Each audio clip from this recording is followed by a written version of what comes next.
Assalamu alaikum, everyone, and welcome to CAIR On Air, the Muslim Action Hour. I'm Anna Arjeen. I'm going to be your host for today. And we have a really important conversation today. We're going to be talking about Islamophobia nationwide. We're going to bring up the Babri Masjid demolition. We're going to talk a little bit about Kashmir and the challenges with Hindutva. And before we bring on our guests today, I want to introduce my co-host. Today I'm with Brother Faizan Syed. He is the Executive Director of CAIR Texas, Dallas, Fort Worth. Brother Faizan, would you? Assalamu alaikum, everybody. Thank you for allowing me to be the host of today's show. Today we have a really important topic. We're going to be talking about Islamophobia, and not only in America, but really across the world, including a troubling trend that's happening in India. And I have the pleasure of introducing our speaker today. Her name is Dr. Sana Qutubuddin, and she is a United Nations Development Program consultant on emergency education relief, and has served as a consultant in various UNDP programs over the last 9 years. She is also the Advocacy Director for the Indian American Muslim Council. Prior to her current position, she taught political science and gender studies at St. Mary's College. Okay, so we can bring her on now. And Dr. Sana did warn us that she's at an airport right now, so she might be in and out with her video. But Dr. Sana, can you hear us? Yes, I can. Assalamu alaikum. It's wonderful to be with all of you this afternoon. So Dr. Sana, you're not able to turn on your camera right now? Yeah, I think it's kind of going in and out in terms of the Wi-Fi situation I'm having. Yeah. Okay, so we'll go ahead and get started, and hopefully before the end of the show, our viewers can get a chance to see you and know who's behind the knowledge that we're going to be sharing today. But can you start by giving us a little bit of a background on yourself and your Indian Muslim advocacy, like your history in the space? Certainly. I am a second-generation Indian American Muslim, and my advocacy on these issues stemmed from my family's, some of the grief that we encountered in the Gujarat genocide of 2002.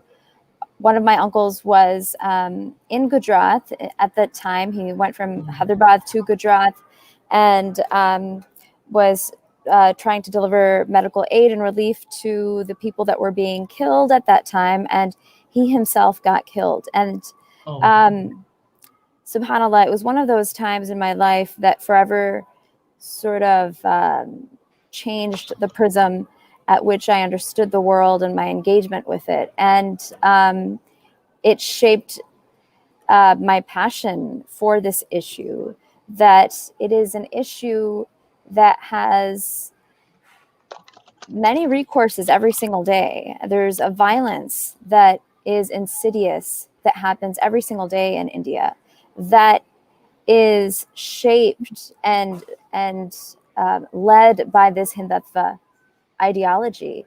And of course, it's Muslims, it's Christians, it's progressive Hindus, and Dalits, of course. Our Dalit sisters and brothers are also in this struggle. But yeah, it's many people. It's the Sikh community, of course, as well. It's a large group of people whose lives have been fundamentally impacted by this violence. Yeah, first of all, I'm very sorry to hear that this ongoing thing that we hear on the news, the ongoing tragedies that are coming out of India with the rise of Hindutva, has impacted you and your family so intensively. So we're very sorry for your loss, but you're one example of many people who have suffered similar losses as well in that part of the world. I guess one thing we could really start off with is, for the viewers who are watching and who may not know what's happening in India, what is going on in that part of the world, maybe we could start off with a basic, because this is a very complex story. Could you tell us potentially what happened specifically yesterday in India when it came to the Babri Masjid and the Indian government? Certainly. Yesterday we had a protest against the celebration of the Ram Mandir, the Ram temple that was being constructed by the BJP government led by the Narendra Modi regime in Ayodhya, Uttar Pradesh. And why that's significant is that that temple is being constructed over a masjid that was destroyed by Hindutva extremists and in 1993. And following the destruction of this masjid that was over 500 years old, there was a mass killings of Muslims, over 3,000 Muslims that were killed. And what it essentially is really symbolic of is the way that the Hindutva ideology really sort of fomented in modern Indian reality.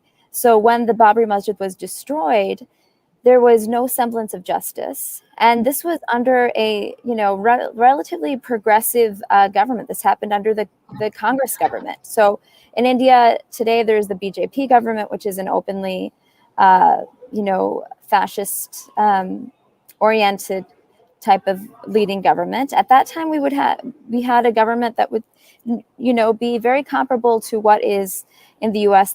Democratic Party. And this violence took place at that time, and the perpetrators were never punished. Mm-hmm. And essentially, the Supreme Court gave a pass to all of the perpetrators. And even though they acknowledged that the perpetrators should be punished, there's they said that they didn't say that they needed to be punished. They said that that they were at fault. But the Supreme Court of India, unfortunately, has become a tool for the BJP-led government. And in fact, it was just several months after the Babri Masjid verdict that one of the Supreme Court justices that led that ruling was appointed to a high-ranking position within the BJP national government. So you have this open sense of corruption, no sense of rule of law, no sense of respect for the rule of law, and that's incredibly important when we're talking about human rights and respect for religious freedom. So a Babri Masjid was the beginning of a very a genocidal regime and genocidal practices within India that could go on without any sort of recourse. And what we were protesting was certainly the demolition of the Babri Masjid, but also the celebration of the genocide of Muslims. And that is what is very key here, is that there is no other aspect of us as Indian Muslims, part of our identity, that was targeted other than the fact that we are Muslim. And that is why it was a genocidal celebration, and that is why we were in Times Square yesterday. And it was just so recent, just last night, and it was a very violent celebration. I still can't get over the fact that what I was hearing was that we just started with Babri, but the chants were 1, 2, 3, 4 in Hindi. We will demolish all of them, and so it was very violent. I'm trying to find an image of the. Is that just so like our viewers can kind of get an idea of what it looked like there? But I don't have the Ram Temple. Yeah, this is the Ram Temple that the Hindutva group. It's called the American Indian Political. It has the same acronym as APAC, but it's an American Indian organization. But they were the ones that organized this, and they had the 17,000 square foot screen up in Times Square yesterday. That is what they envisioned their temple to look like, and the Prime Minister laid the stone for yesterday. Wow, that's really quite disturbing. So, just to summarize, so in 1993, the Babri Masjid, which is a masjid that's several centuries old, was basically demolished during a mob attack that was really orchestrated by the opposition government at that time. But and then that also led to mobs that killed thousands of Muslims in India. However, the Supreme Court in India didn't hold anybody responsible, and after the destruction of that masjid. Now, recently, there's an effort to build, or it's actually started to build the Hindu temple that we just saw in that image before, in that same area. And one of the things that's shocking about what you said, Dr. Sana, is that this these chants of 1, 2, 3, 4, they started with Babri, but they're going to destroy all the masjids in India. That's not in India. That's happening here in New York City, in America. Am I correct? Absolutely. That celebration happened here in the United States. And what's really important to know is that Hindutva is an ideology that is, clearly dangerous to the world. It is the largest fascist organization in the world. So if we go back to the origins of Hindutva ideology, you have the founder of Hindutva. His name was Savarkar. And Savarkar in the early 1900s, in the early 1930s, was someone who greatly admired both Hitler and Mussolini.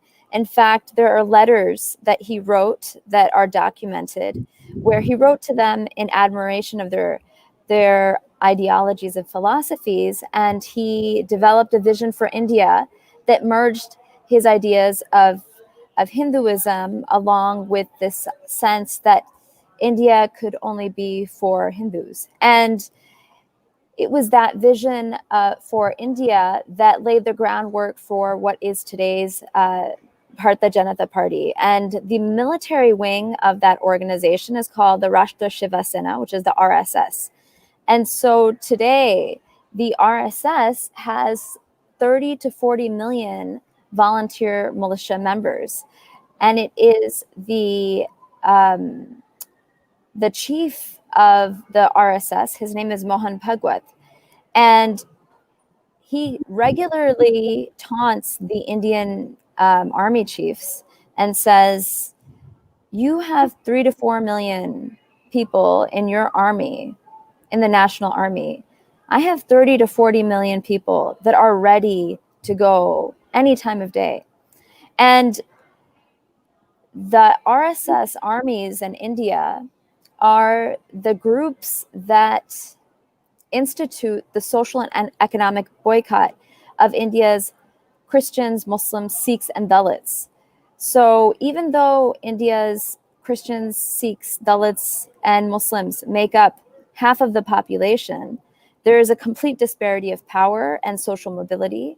And that is because of these very organized systems of boycott in place. And it's important for everyone joining us today to understand how dangerous this is.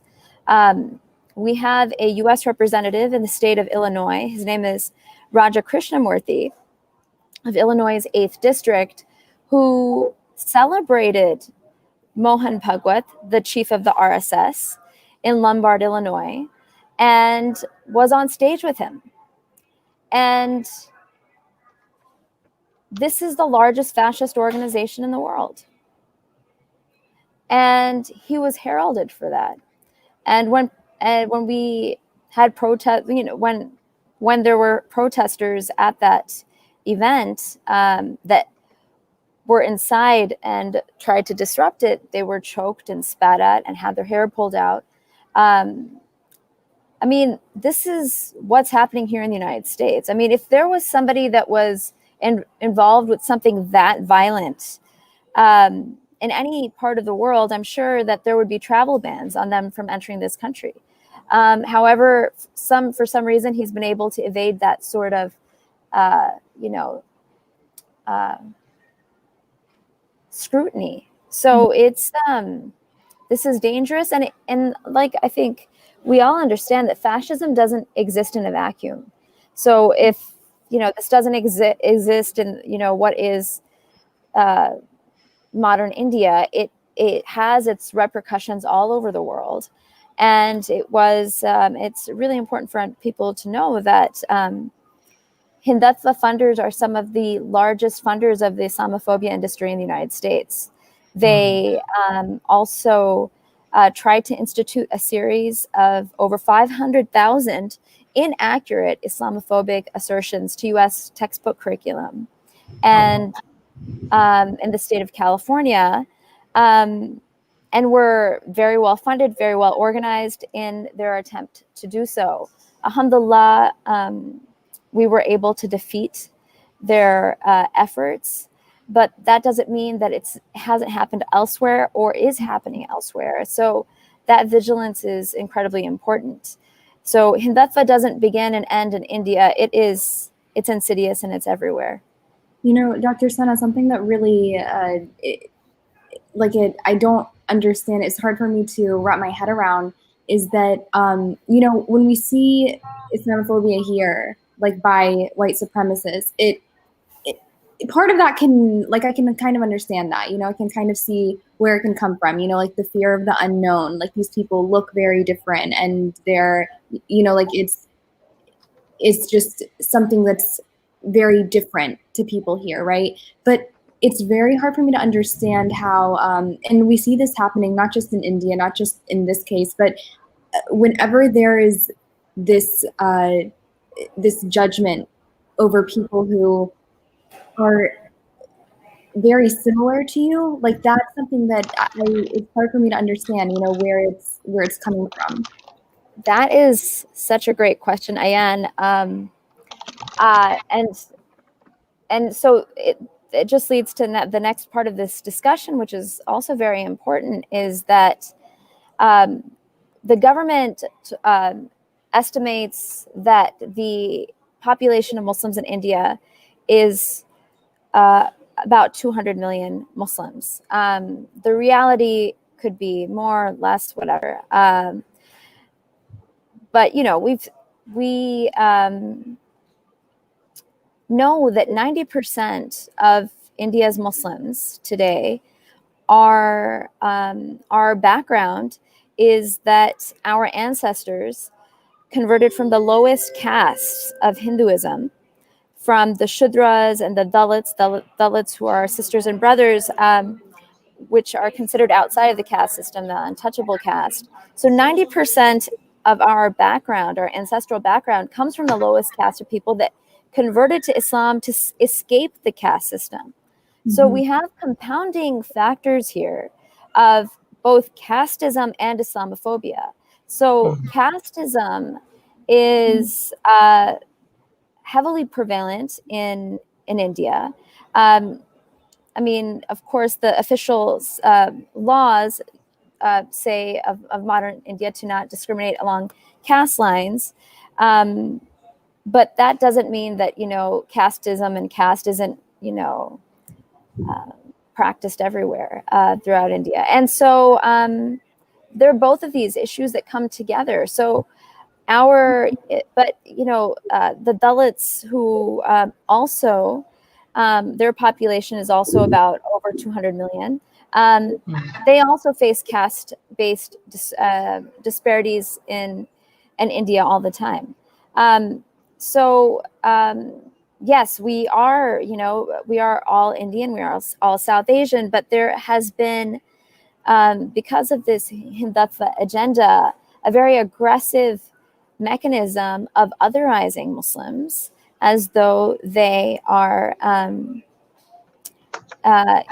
outsiders and intruders. And when that's not the reality of, what our ancestral background really is.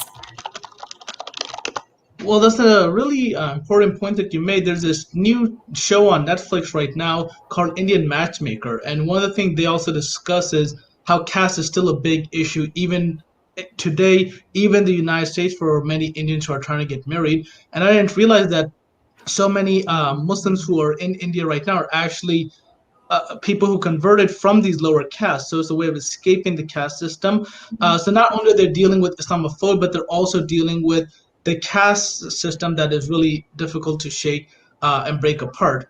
One of the things that is symbolic about the move that was made yesterday in India with Modi laying the cornerstone, now where Babri Masjid used to be, is that it happens to be the 1 year anniversary of when Kashmir was put on lockdown, and then the different orders were passed there. And 1 year later, still Kashmiris are in lockdowns. They still have limited access to the internet, limited access to transportation and movement.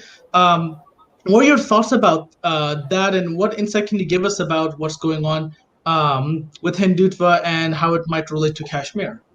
Absolutely. I just wanted to make one point about caste and Muslims.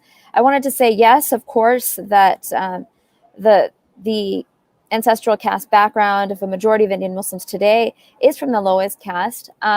But caste, in terms of awareness and understanding amongst Indian Muslims, is not prevalent. It is, their main identity is Muslim, because every other aspect of us has, sort of everything has come down to our religious identity. And in fact, there have been many people in the music industry and various parts of entertainment in India that have come out recently, like A.R. Rahman, actor Irfan Khan's son recently, that have said that that they face Islamophobia. Amir Khan, they have all come out and said that they face Islamophobia. It doesn't matter, sort of cricket players, Waris Patan. It doesn't matter where in the universe you are in the socioeconomic spectrum or talent pool or whatever. The identity that the lens that we're viewed by is through this lens of our faith. And getting to Kashmir, it is absolutely abhorrent and just beyond just human understanding how such depraved policies could take place that have completely crippled the ability of Kashmiri people, who are already in the world's most militarily occupied zone in the entire world, to have any semblance of having the agency to live their lives as we are endowed by God to have.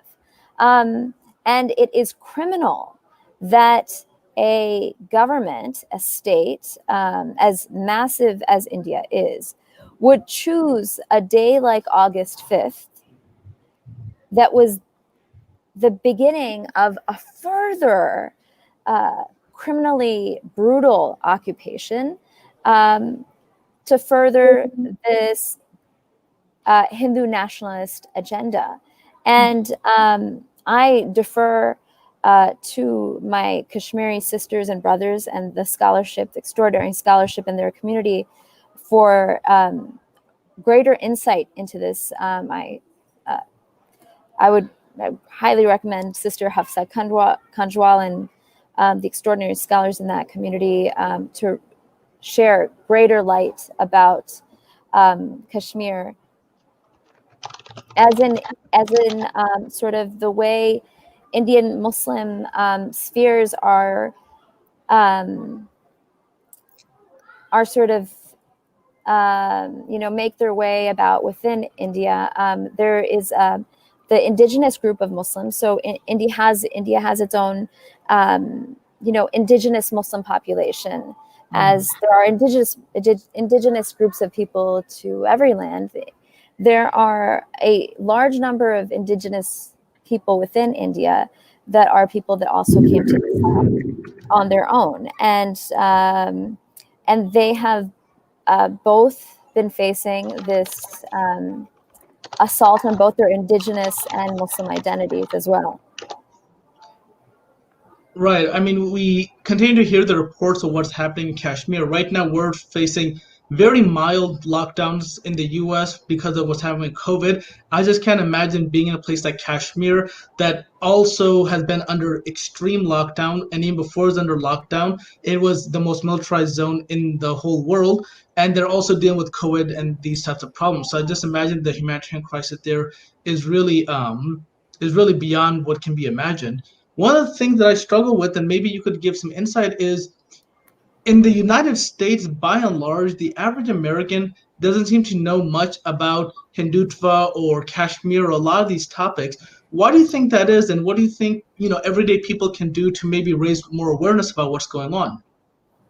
I think that, of course, that it's essential that we inform each other, and this is a great opportunity to do that. I'm very grateful to CAIR for all of your support for over the years. We have great admiration for the work that CAIR does throughout the country. May Allah subhanahu wa ta'ala bless all of you for your efforts. Ameen. As I was talking about in terms of educating our communities about Hindutva, one of the challenges that we faced is that a lot of times in recent history, Hindutva-oriented politicians have been sheltered within the Democratic Party, and so this creates an obstacle to understanding the issue, because when we think about the Democratic Party, we think about progressive ideals, inclusiveness, understanding, tolerance, all of that. That it gives refuge to, at times,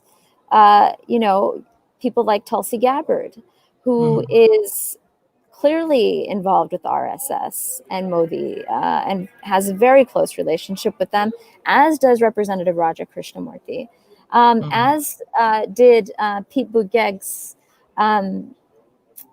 presidential campaign director, Sonal Shah, who was also in the Obama administration and who was the vice president of VHP America. To give you an understanding, the VHP, the Vishwa Hindu Prasad, was deemed by the US CIA intelligence as a religious extremist organization, but in the same realm as ISIS. And she was in the Obama administration.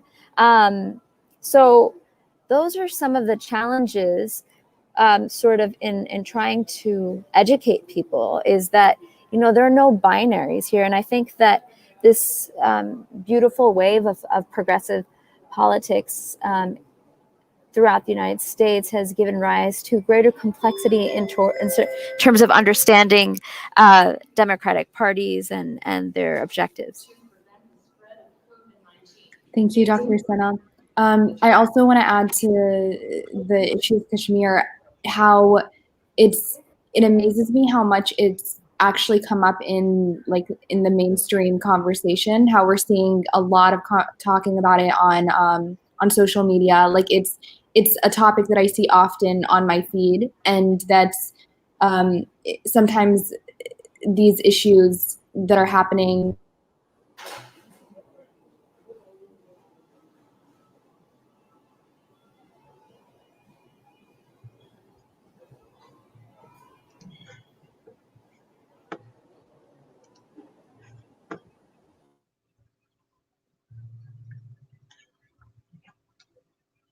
Oh, I think I have technical difficulty.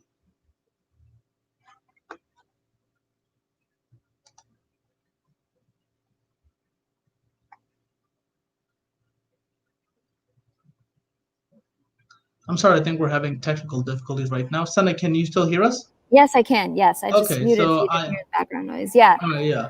So I think Ayan's might be having some technical difficulty, but I wanted to follow up with another question for you, which is, why should people really care about what's happening in India right now? This is sadly something that I hear asked to me a lot. Obviously, India is a country that has over 1 billion people, is strategic in many ways. Why should people in America care about what's going on in India with the rise of Hindutva and the oppression that it's bringing? First of all, I mean, I think that as people of consciousness all over the world, that the egregious human rights violations that are taking place in India are something that are worrying. And as mentioned before, fascism does not exist in a vacuum. And so it will have direct impact, and has already begun to have direct impact on our democratic systems within the United States, where we have representatives, U.S. representatives, running for office all throughout the country that have clear funding from Hindutva organizations that normalize, fund the massacres of minority communities in India, and also fund our dehumanization within the United States by introducing, false assertions in textbooks and funding different department heads and department positions in different universities throughout the country. So this is something that we have to be very vigilant of, is that fascism is making its very sharp encroachment upon our own democratic systems. So if we are not vigilant of that, we are going to have a democracy that is compromised and headed towards a very dangerous future ahead. Yeah. And even just to add on to your point, Dr. Sana, is that what we have to realize that Hindutva is not just in India. It is actually here in the United States. I remember when they did the Howdy Modi protest in Houston, Texas, and there's a large group of people that went out there to protest, along with other protests that have been happening around the country. At each one of these protests, there's well-documented video footage that shows sort of the attacks that the people who support Hindutva are making, that they're actively making death threats to the protesters, they're actively targeting them, and things of this nature. So I think one thing that Americans really have to understand is that Hindutva and the rise of Hindu fascism in India is not just an over there type of thing. It actually exists here, as you mentioned, it exists also within the Democratic Party. There are attempts to change textbooks in the country. There are other factors happening in universities with people who are part of this ideology trying to get onto universities and their boards and become professors as well. So this isn't an overseas problem. This is also a U.S. problem. And I think that point just really needs to be understood by the larger population who are watching this video. Absolutely. So a follow-up question I had is, where do we go next? What would you like to see happen in order for us to really be effective in countering this ideology and really helping the people who are suffering through the rise of fascism in India? I think what's the most important thing to do is what all of you are doing right now, is engaging in this process of educating ourselves and educating our communities about how dangerous this ideology is. And the second step is then being able to connect with the people that we know very well, different groups that we're a part of, and engage with our own Masjid communities in this education and awareness. I think that's critical in terms of moving forward. Great. We have Ayan back. Ayan, did you have any questions you want to ask? Assalamu alaikum again. Sorry, everyone. My power just went out because of the storm. And so I was asking a question and I missed Dr. Sana's answer, but I'm going to go back later and listen to it to get that. But no, I think I came in at a really good part, and we're talking about what we need to be doing. And I think it does connect to my earlier point about people engaging in this more and talking about this more. And I think in the case of Kashmir, it's something that we're seeing, but I think it's definitely a broader issue that we need to bring in the root of it, right? This ideology that we've been talking about, the Hindutva ideology. So thank you, Dr. Sana, for joining us and allowing us to start this conversation, right? Because it's something that we need to continue doing, but we really appreciate you coming on and answering our questions. Thank you so much for having me on, and thank you so much to everyone at CAIR for all of the great work that all of you do for all of us every day. Thank you, Dr. Sana. Assalamu alaikum. And thank you, Brother Faizan, for co-hosting today. We've had you on the show before, and it's always nice to have you on. So inshallah, we can do this again. Inshallah, I will be happy to do so. Okay, thank you everyone for joining. And as we always say, if you have any topics that you want us to talk about, leave them in the comments section. And of course, share this video, like this video, so we can continue having conversations like this. Thank you, everyone. Assalamu alaikum. Assalamu alaikum, everybody. Thank you.